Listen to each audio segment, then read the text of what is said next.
తెలంగాణ ఉద్యమ ఫోరం నాయకులు డాక్టర్ చీమ శ్రీనివాస్ ఆధ్వర్యంలో బస్సు యాత్ర కొనసాగుతూ బీబీనగర్ పట్టణ కేంద్రంలోని జిట్టా బాలకృష్ణారెడ్డి విగ్రహానికి పూలమాలలు సమర్పించి డాక్టర్ చీమ శ్రీనివాస్ మాట్లాడుతూ గత అసెంబ్లీ ఎన్నికల్లో రేవంత్ రెడ్డి తెలంగాణ ఉద్యమ నాయకులకు ఎన్నో హామీలు ఇచ్చారని ఆ హామీలు నెరవేర్చాలని ప్రభుత్వాన్ని తెలపడానికి ఈ బస్సు యాత్ర నిర్వహిస్తున్నామని డాక్టర్ చీమ శ్రీనివాస్ తెలిపారు.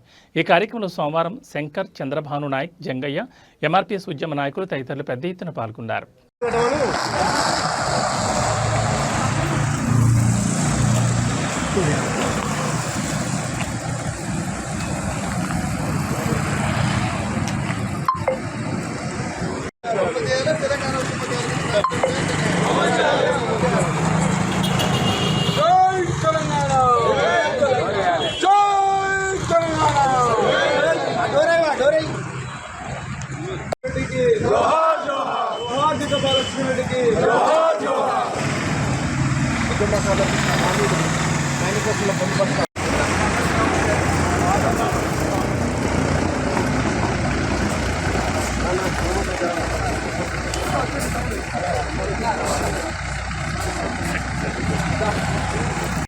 తెలంగాణ ఉద్యమకారుల డిమాండ్లను అమలు చేయమని అసెంబ్లీలో చర్చించాలని ఆ విషయంలో అన్నగారు ప్రతిపక్ష ఎమ్మెల్యేలకు కోరినా కానీ ఆ విషయాన్ని తలెత్తకుండా ఇవ్వడంతో పాటు అన్నగారు అన్ని మండలాలు పాదయాత్ర నిర్వహించి సమస్యలను ప్రభుత్వం పైన ఒత్తిడి చేసి కార్యక్రమాలను నిర్వహిస్తూ అన్నగారికి బీబీనగర్ మండల్ ఉద్యమకారుల తరఫున ప్రత్యేక ధన్యవాదాలు తెలియజేస్తూ ఈ కార్యక్రమానికి మన అన్నగారు 2 నిమిషాలు మాట్లాడాల్సిన